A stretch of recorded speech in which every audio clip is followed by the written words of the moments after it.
This is Guardian Radio, your station for up-to-the-minute news, intelligent, interactive, and engaging conversation. 96.9 FM. The views and opinions of the hosts and guests are their own and do not necessarily reflect the position of the management and staff of Guardian Network.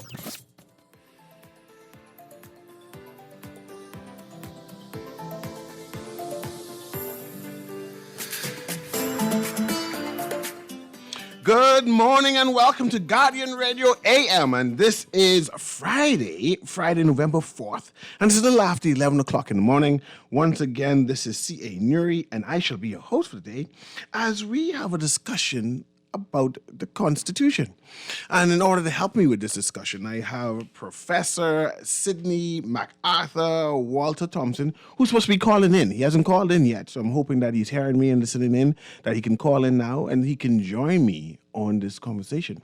I have one or two things I plan to ask the professor, and then I'm going to leave him alone to be able to explain things to me so I can challenge him regarding his interpretation of the Constitution. Professor Thompson is somewhat of an expert on an interpretation of the Constitution, and has an interpretation that we are doing things wrongly. And in fact, the government is doing some things ultra-virusly regarding how they govern us. And that is an affront to us as citizens. And that there needs to be people who can challenge the government to say, this is not right, this is not proper, and it must be corrected. Right? And so we're going to talk about one or two things about that.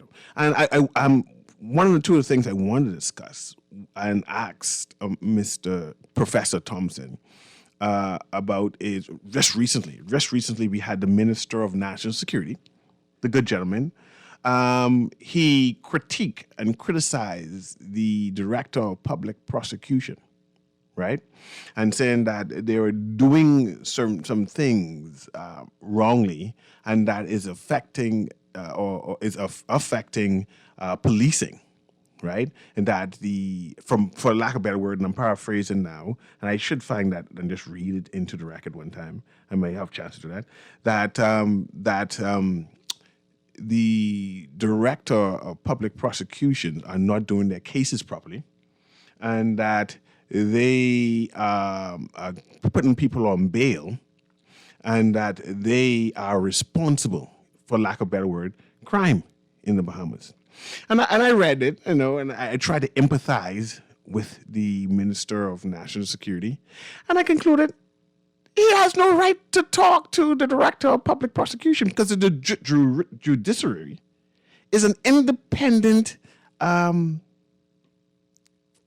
system of the law, branch of governance, right? And he's a part of the governance, and the same way I wouldn't expect the judiciary to critique and criticize publicly the executive. I find it offensive, and I question how no lawyer, no one in the branches of the judiciary came forward and said, I appreciate what you're trying to say. Mind you, the Director of Public Prosecution said, well, he'll be willing to meet with the minister. And I'm not sure if that's appropriate. I don't think that's appropriate. And the Minister of Justice to speak on how they can better perform, right? And I'm listening to this, right? And saying all these branches are supposed to be separate, right? Making sure that it's a check and balance. And I see they publicly colluding with each other. What the hell is going on here? So I'm going to ask Professor Thompson about that. Is that appropriate? Is it just me? Because I didn't study law. I mean, I did study law, but I didn't study law like that, right? To understand that if that is appropriate or not. I just find it offensive. Then the Minister of National Security said that how dare the judiciary give people bail, and these people getting bail is the reason why crime is happening. That's what I'm interpreting. And of course, I can, again, read that into the record to see if that's correct. Right? And I said, wait, getting bail is like a constitutional right. What type of governance this Minister of National Security is trying to do? You put their case in front of an independent judicial system where justice is blind and is purposely blind, and then they adjudicate the case, and they make judgment based on people's constitutional rights. And it seems to me, because the minister is complaining, and mind you, was just the other day, he was a defender of these same people, right? The same people. And it seems to me it's like he don't want these people have their constitutional rights, right? And I'm saying, Lord, at least I'm not the person who's do crime or anything. I say, suppose I go before the courts and then I see all these people colluding to make sure I stay locked up and I don't get my chance of a fair, just court system. See, it ain't my fault that there's a backlog. It ain't my fault that the police beat people to get confession. It ain't my fault. See, now you see how it's moving from the judiciary to the police now, then that's Minister of National Security. It ain't my fault that they don't have no search warrant and kick down people's door. You know, it ain't my fault for abuse. You know, it's sloppy work. You know, but I found it offensive with the wording and the public wording. I said, surely the minister could have called the Attorney General and say, hey, let's reason. Right? Let's bring the Minister of Justice, the junior one. Bring the Chief Justice. You know, because I think he blaming the courts, the judges too. Because when he started talking, it seemed like he blaming everybody. And I want to talk about that. And I'm like I said, I'm still waiting on the professor. I'm not sure. Oh, he's on. He's on. Because I thought I was going to have to ramble on for a bit. Professor Sidney MacArthur Walter Thompson. Welcome to Guardian Radio and AM with C.A. Nuri. And I know you tend to analyze what is happening in the Bahamas and give commentary on what is constitutional and what is an affront to our rights. That is correct. And I wanted your commentary. I'm not sure if you was listening when I was speaking regarding the Minister of National Security giving comments where he is basically chastising, like that word, the Director of Public Prosecution. And I was saying to the listening audience that I find that offensive because I don't think that the national security has any right to speak to another ministry, the Attorney General's office, because I find that the Director of Public Prosecution falls underneath him, the Attorney General. And if he wants to speak as a Minister of National Security, then you have to speak to minister. But I would like to pause and if you did hear that, to give any commentary on that. Well, Nuri, good morning. Good morning to you, sir. And I hope all is well with you. All the time, man. I'm blessed. Well, that's good. I heard a portion of it because I was trying to get on the line, but nobody picked up the phone. I apologize for that. You know, and those things do happen. But the thing is, I am happy that you mentioned about that. Because, see, you always go back to your Constitution. What does the Constitution say? Let me speak directly to the Office of Director of Public Prosecutions. According to the Constitution, remember now that they made an amendment to the Attorney General's office. There is what you call a Director of Public Prosecutions. He has certain powers that the Attorney General used to have in dealing with prosecutions. The point is that I hear people talking about independent Director of Public Prosecution.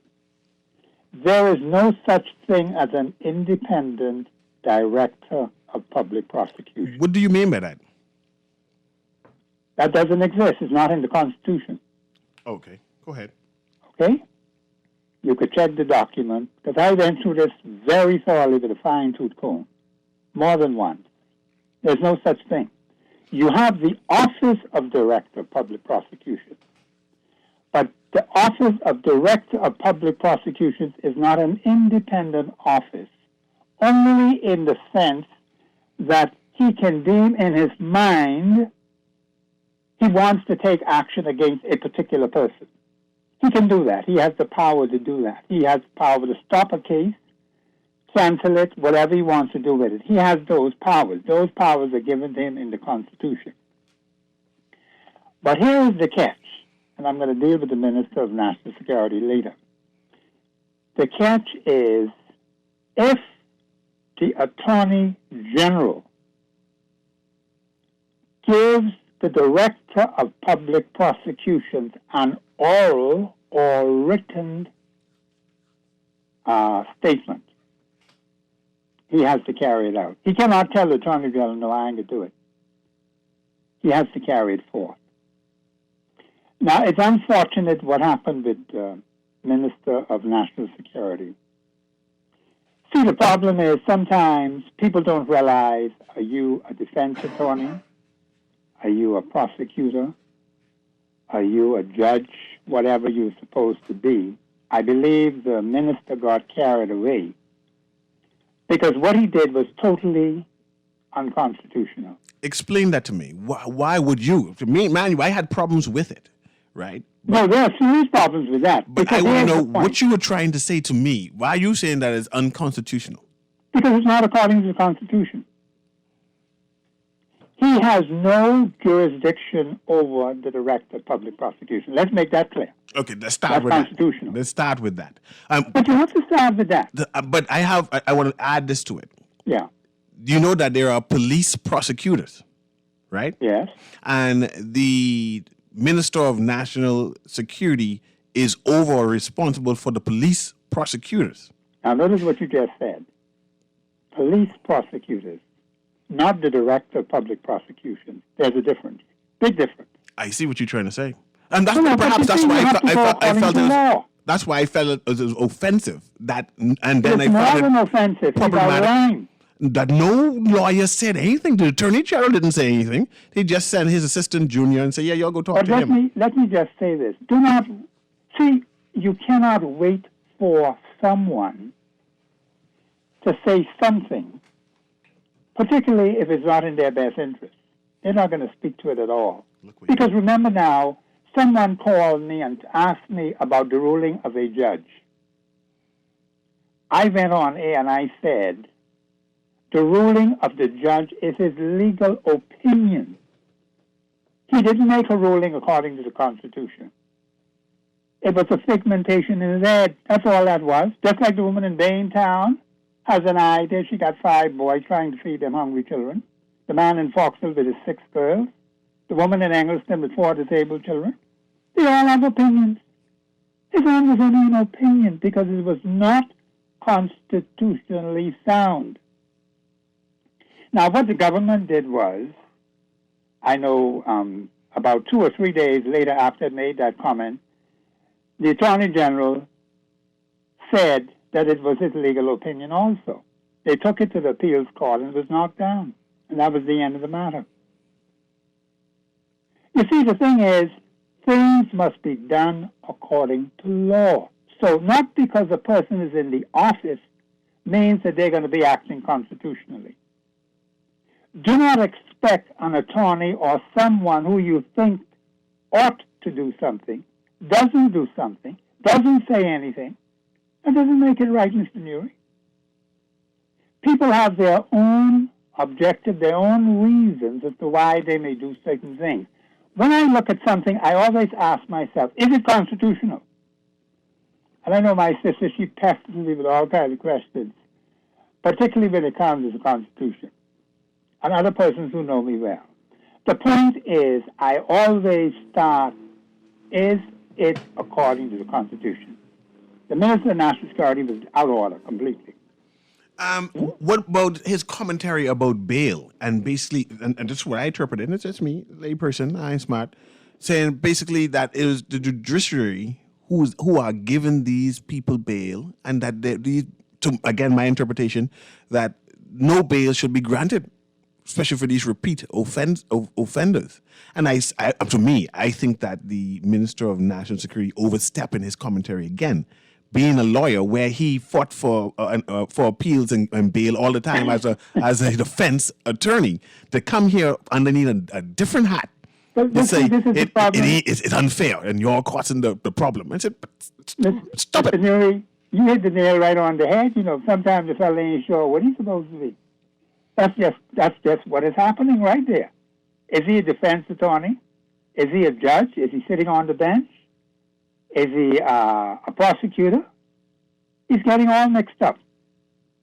So he was completely out of order. All he had to do, if there was a problem, with those prosecutors from the police, fine. They came to him and made some statement, and fine. The way he handled it is the problem. See, that's the big issue. His fellow colleague is right there, the Attorney General. That's my point. All he had to do was go and speak to him. He didn't have to bring this out into the public. You and I ought to have nothing to know about that. Let me read this. Okay. Monroe pointed to numerous complaints from police officials and local attorneys about several policies that are in place that impact progress of criminal matters that we have yet to be addressed by Williams. We are not satisfied with his management of the office. And what we are seeing and what we are going to have a conversation with him over it, according to Monroe.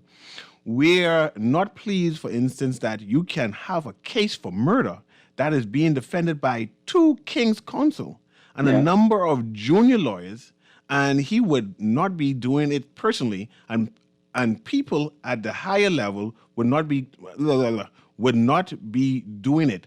That's regarded by the officers who work the cases as being disrespectful to their work. And reading that unclearly, basically saying that the Director of Public Prosecutions is purposely sending junior lawyers against senior King's Counsel, and why doesn't he adjudicate these particular cases himself? And go ahead. If there is a problem with the Director of Public Prosecution, so we got to get it clear now.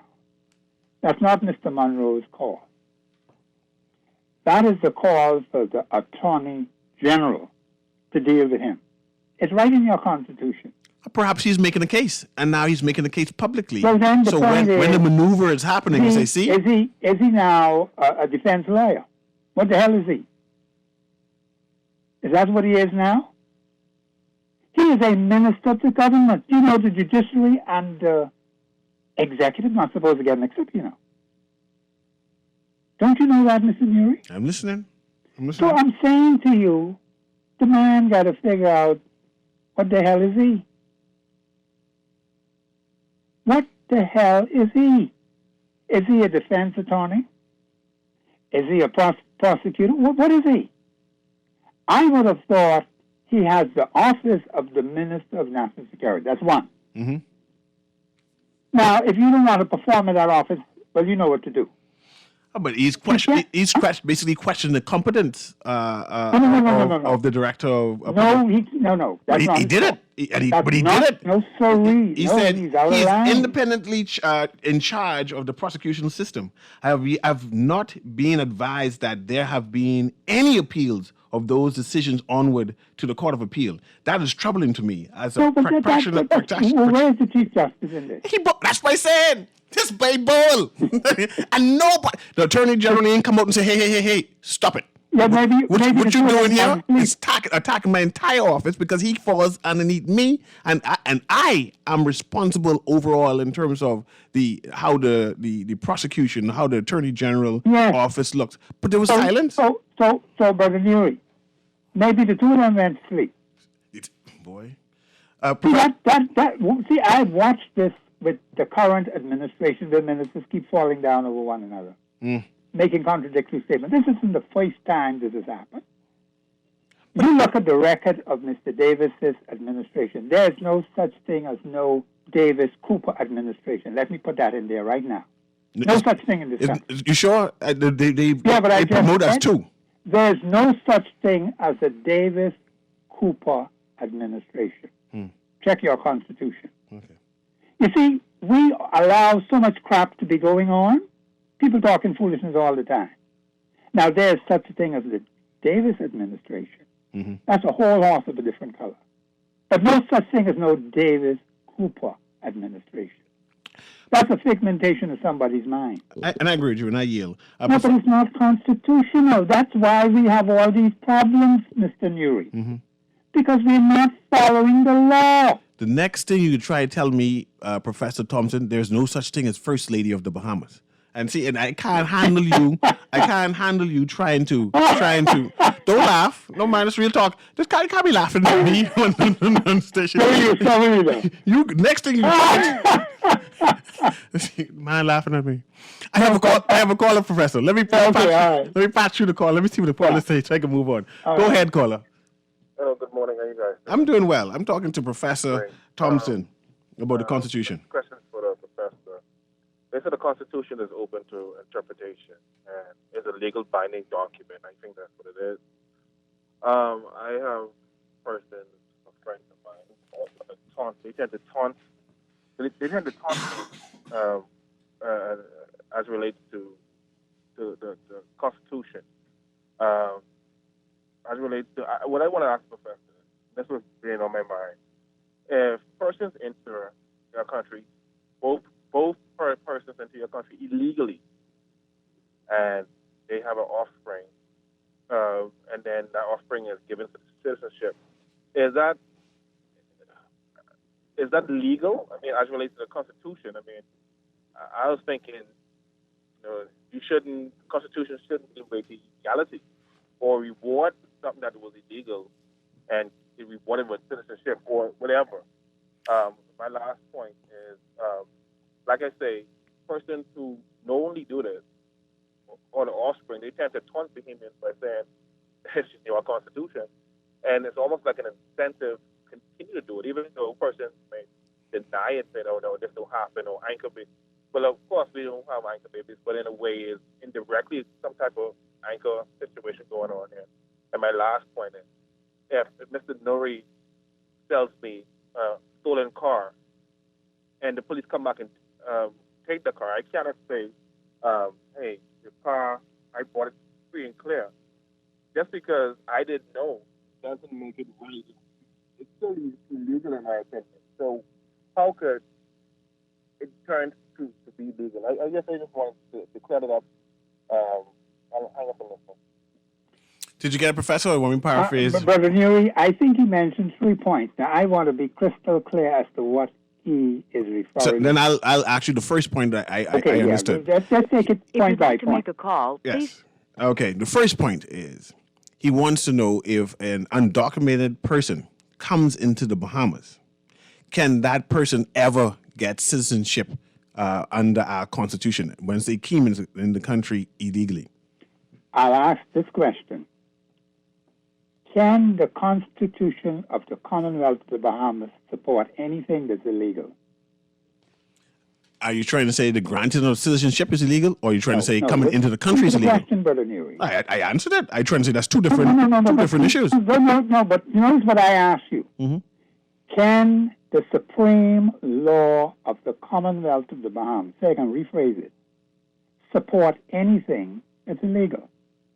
I would say no off the cuff. Okay, but I would say the supreme. It has to be yes or no. It's a loaded question, and the answer to that it has is an answer. the Constitution trumps all laws. Commonwealth of the Bahamas support anything that is illegal. See, once you get the answer to that, everything is finished. Okay, let's So in other words- hold on. Let me put this in. Legality has to be adjudicated in the law.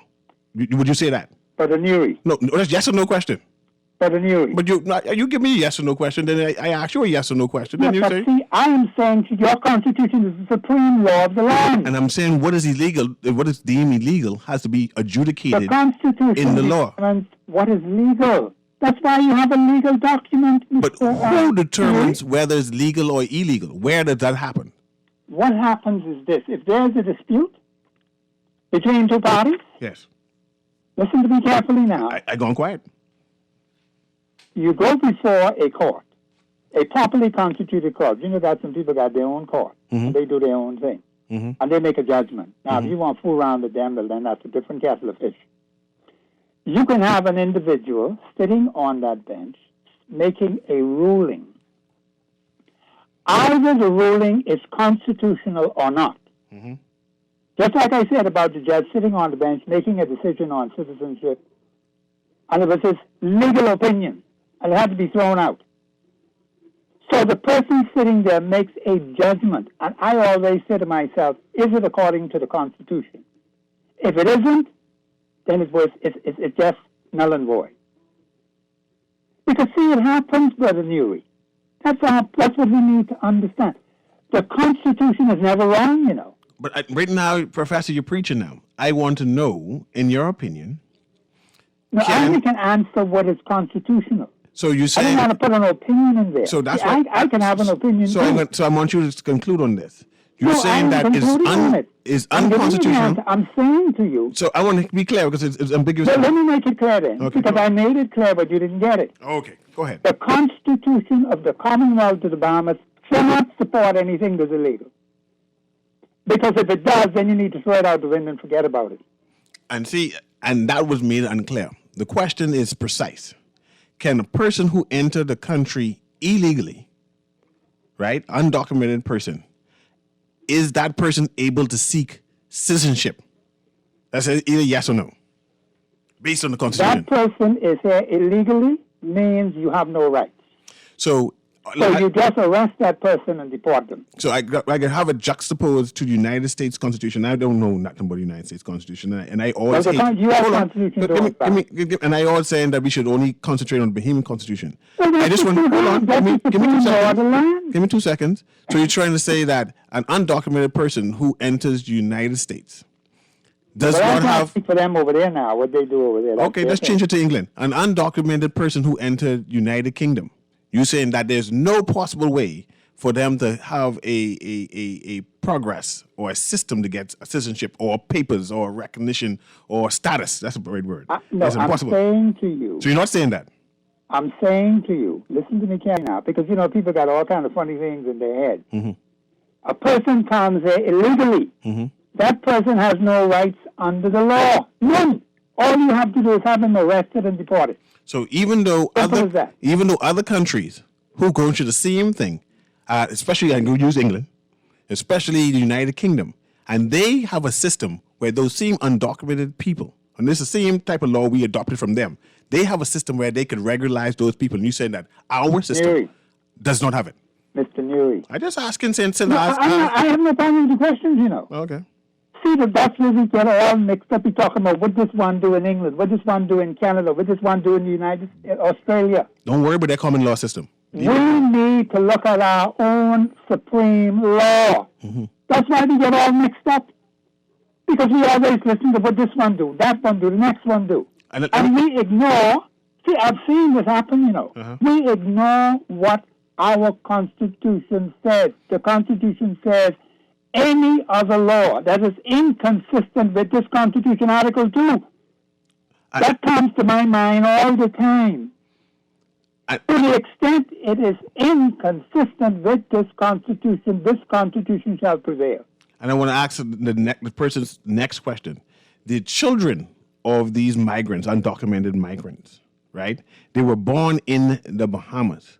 The question is, even though our Constitution referenced them, saying if you apply at 18, they shall be granted or may be granted or whatever it is, you're saying that the Constitution saying that because their parents came into the country illegally and being birthed here in the Bahamas, you're saying you're interpreting that they have no rights to apply for citizenship neither? That was the second question. I'm going to reference Article 7 one day. Since you want to get to that. Because that's a bone of contention, which we should have corrected ages ago. Mm-hmm. We just allow it to sit there. Persons who come in illegally, you have no rights, period. Okay, what about the children?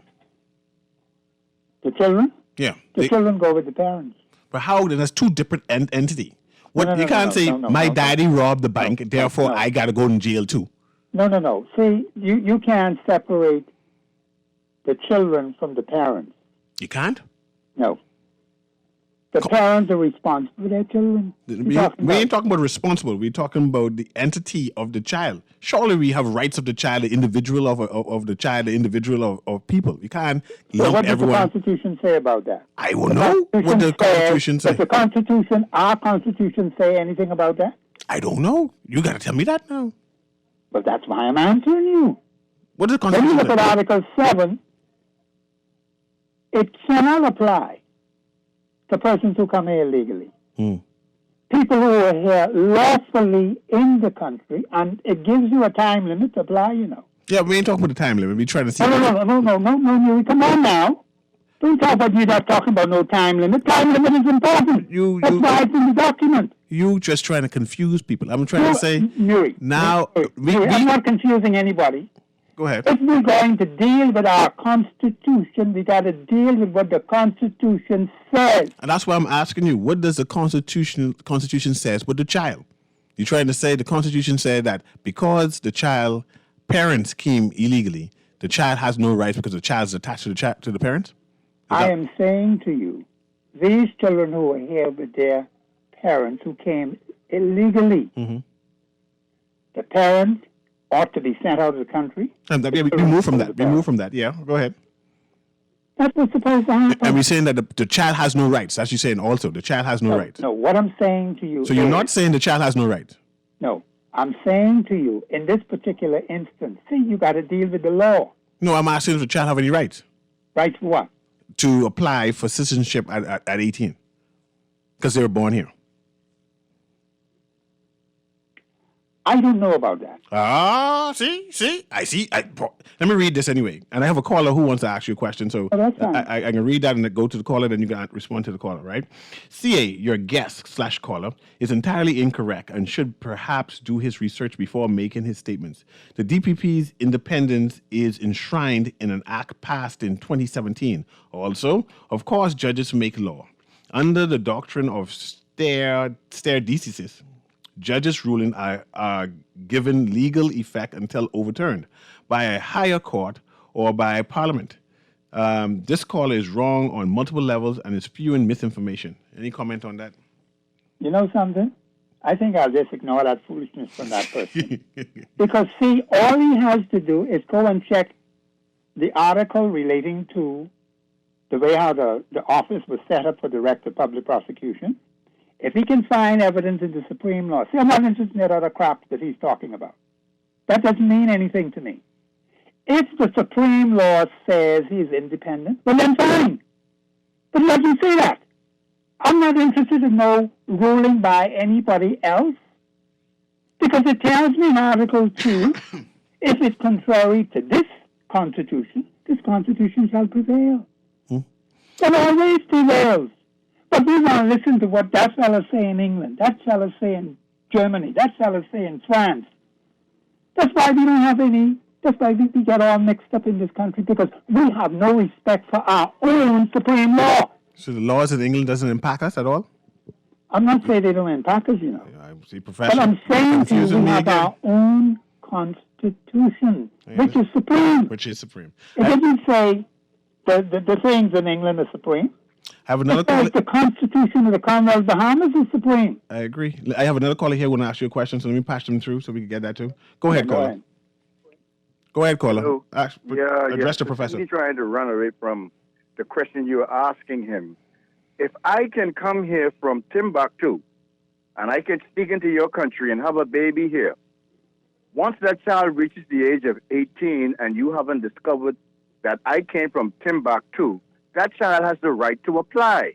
And apparently it's written in such a way that that child is actually given the right to receive citizenship. Why is Sydney trying to run from the fact that this fictional document, which was copy and paste some years ago, needs to be changed? Mr. Neary, this particular person has no respect for the Constitution, so I don't have anything to say to him. Okay, but please, let me talk to Mr. Nuri, because I do have respect for the fiction. No, you don't have any respect for the Constitution, man. To have an opinion on. Mr. Well, you can have your opinion. I don't have a problem with you having your opinion on the Constitution. If Mr. Nuri asked you about the child, you didn't have an opinion, but you are the... No. I'm not interested in having an opinion. I go according to what the law says. That's what's important now. Not your opinion or my opinion. Those opinions don't mean anything.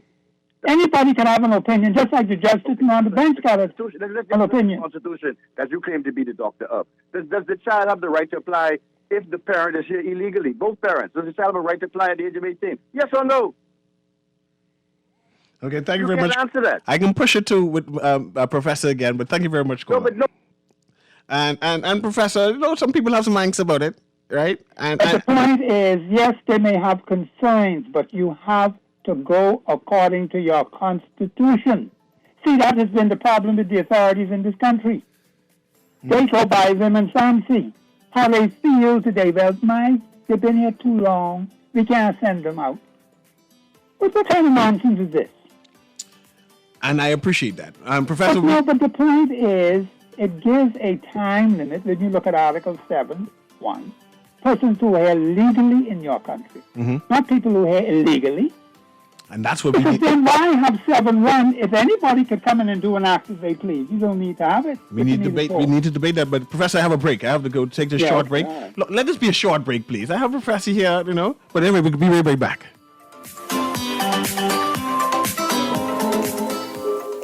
Love the show? Want to give your support? Become a sponsor today. Call 302-2300 for our rates and packages. That's 302-2300. Become a sponsor on Guardian Radio 96.9 FM. Fresh news, smart talk, all day. Here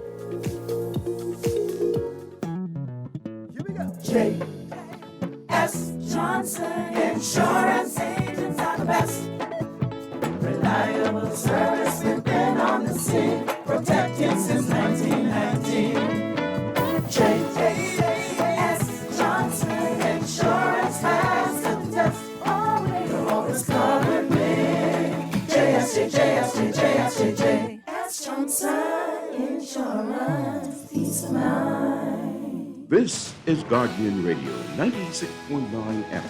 Fresh news, smart talk, all day.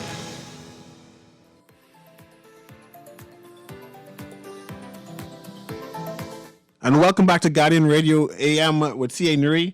And I'm talking with Professor Walter Thompson. I'm going to call his full name. Professor Sidney MacArthur Walter Thompson. We're talking about the Constitution.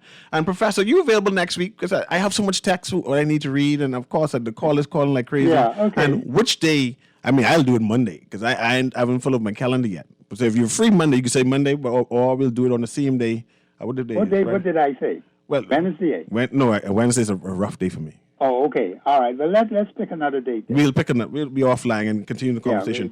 But I want to also talk about the shantytown, right? Okay. Yeah, The justice. I think she's a Thompson too. Justice Thompson put the government under injunction, saying that the government can't perform their duties. I have a problem with that. I'm not sure if that's even constitutional. I'll answer it this way. Is that constitutional? I don't think that's possible.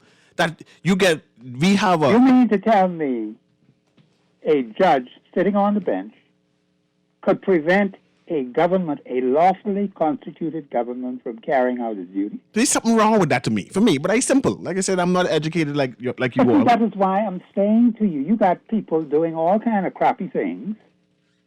And if the government itself doesn't stand up and be doing its job to govern this country the way they ought to according to the Constitution, this foolishness won't be. But if you let it run on and run on and run on, this is what you get. No judge could tie the hand of a government. No way it could happen. And I want to ask you the next question.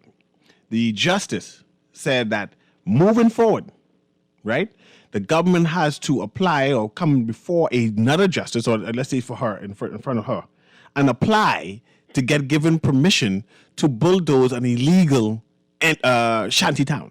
I find that offensive too. How is that? I'm glad you said it the way you said it. Go ahead. I'm glad you said it the way you said it. Because, see, something is seriously wrong with that. It's flawed. I can tell you right off the top, that's a flawed ruling. But the government of the Bahamas has to take action. They ain't taking action. They're slow. But now, see, find out why they're not. And this administration being here for 1 year, the last one going for 2 years with COVID. This nonsense has been knocking around for the last 4 years. Mm-hmm. So what are you doing? I'm concerned. Are you serious about taking your responsibility to govern the country? You're talking about a particular personality sitting on a bench, saying something, and automatically just bow down and fall down? But then I have one more caller who want to ask you a question, and I'm trying to squeeze them in and entertain you. What is a judicial review? And this is what is happening. The migrants in the shantytown said that they look at it as being unconstitutional Now, that when the you say government, migrants, what you talking about now? they were whoever in the shanty town. The people in the shanty town said it was unconstitutional for the government to come there and bulldoze their house. So they formed a requested a judicial review, and this is why the injunction was put in place to see if it is in fact unconstitutional for the government to do what they say it's But going the to do. government already, but see, Newey, this is a bunch of foolishness, you know. We have laws in place now according to building codes. I can't put up no building on my property without getting proper permission. So how the hell these other people setting up towns all over the place in this country could do it, and then someone talks about, I got to come before you to determine whether you could knock it down? You got to be talking foolishness. But you gotta entertain a judicial review. The idea is they're challenging the Constitution. Mr. Newey, I heard what you said, you know. I was wondering. But the point is, you could see the contradiction right there. Yeah. I am in the same country with this particular personality making this kind of ruling. I can't do anything. You got one set of ruling for me, another set of ruling for them other people. You got to be joking, Newey. Let me patch. Don't be joking. Let me patch this caller through so I can at least entertain them. Go ahead, caller. You're on Guided Radio in the AM. Good morning. Got to make it quick though. I run out of time quickly. Quick thing. We keep the Constitution is not the only thing that governs the Bahamas. You know. No, the Supreme. No. I got to stop you there. Hold on. No. Supreme Court, Supreme law. Right? Full stop. Right. Everything else fall after that. But it's not just the only thing that governs the Bahamas, because the same Constitution gives the Parliament of the Bahamas the authority to pass laws. Okay. So all of this thing with building laws that does not contradicts the Constitution. But the only person who could really determine if that is so, you have to go to the courts. Okay. And the Constitution, that in the Constitution too. If you have an grievance, if you feel like your constitutional rights have been aggrieved, Article 28 tells you could approach the Supreme Court. And that's what people have the right to do. Now, the court has the authority to interpret the Constitution. That's the authority the Constitution gives them. And our last set of court is the Privy Council, which is also in the Constitution. So if the courts determine that, hey, the government could appeal any ruling from any court up all the way up to the Privy Council. If, just like every citizen have a right to appeal every ruling, the government have the same right. The court makes a ruling that the government doesn't like or the person doesn't agree with, they can appeal it to the higher level. They didn't appeal that injunction. They let that injunction ride. Now they're saying they can do it if they feel like, based on the procedures to follow in the Supreme Court arc to get to various levels of appeals.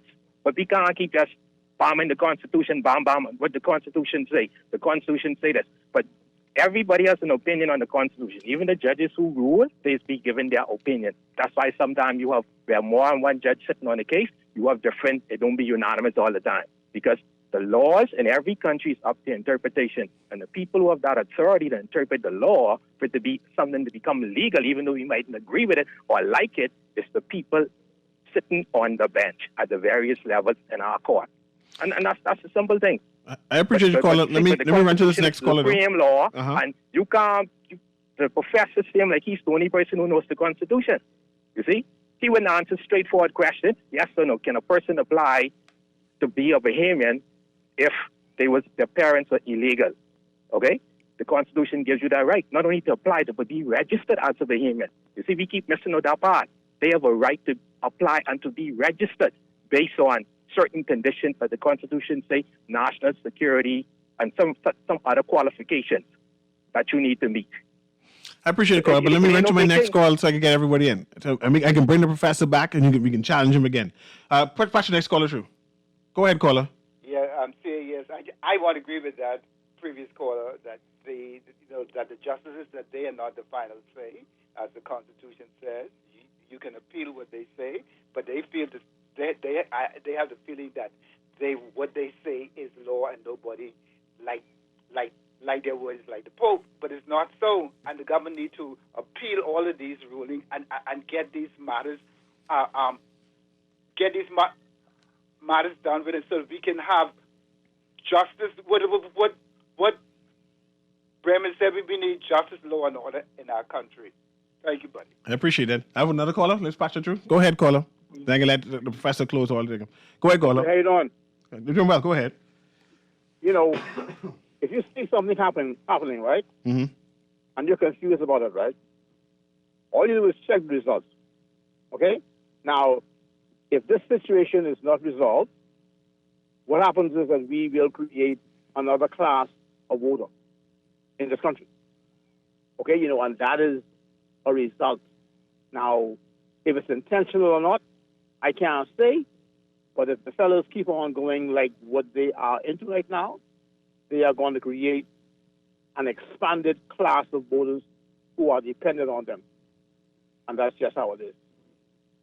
Okay, I appreciate that. And I'm going back now to Professor Thompson. I have a question here now.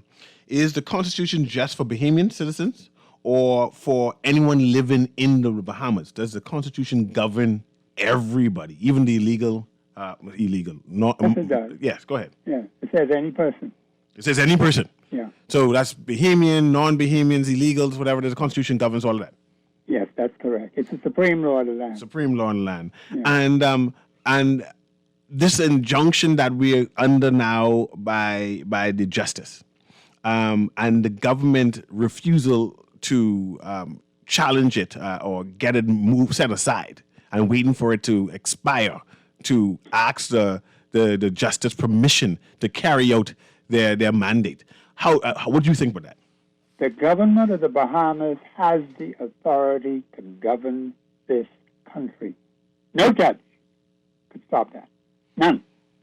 I don't care what kind of ruling they come up with. But don't judges judge against the government and say stop them from doing things all the time? But Amiri, the government of the Bahamas has a mandate from the people of the Commonwealth of the Bahamas to carry out its duties on behalf of the Bahamian people. No judge can stop that. I don't care what kind of ruling they come But they up can't break the law, and this is where the injunction comes in. No, The this is question whether happening the now. the government could do what it's doing. Make a ruling that is totally unconstitutional. Mm-hmm. Let's get that straight now. There's some people who talk foolishness, Mm-hmm. and they think they are the final authority. That's not what Article 2 says. Mm-hmm. Article 2 says the Constitution is supreme, not the judge. So you all got to understand how this thing goes. No judge is supreme in this country. So let's get that straight, man. So a judge can make a ruling. I respect the ruling of the judge. I don't have to agree with the ruling of the judge. Mm-hmm. There's no law that says I have to agree. That's the opinion of the judge. Just like the woman in Baintown that are 5 boys, she got an opinion too. Mm. And I'm saying to you, when in another case, the government of the Bahamas moved very quickly and squashed the ruling of the judge who was sitting on the bench. Mm-hmm. And that was the end of that matter right there. Mm-hmm. That died right there. Because it was overturned by the Court of Appeal. So why would the government of the Bahamas have this confusion going on in the country because somebody decide to say something and it just sits there like that and is causing all this confusion and you do nothing about it? The government of the Bahamas is being extremely irresponsible. The Bahamian people have to make a determination on that. And let me just say to that particular personality who thinks that I'm the only one who is authority on the Constitution, just tell him stop talking foolishness. The Constitution is supreme, not Sidney MacArthur, Walter Thompson. I have an opinion. I may have an opinion of the Constitution, but in this discussion here, I'm not bringing no opinion to the table. I deal strictly according to the law.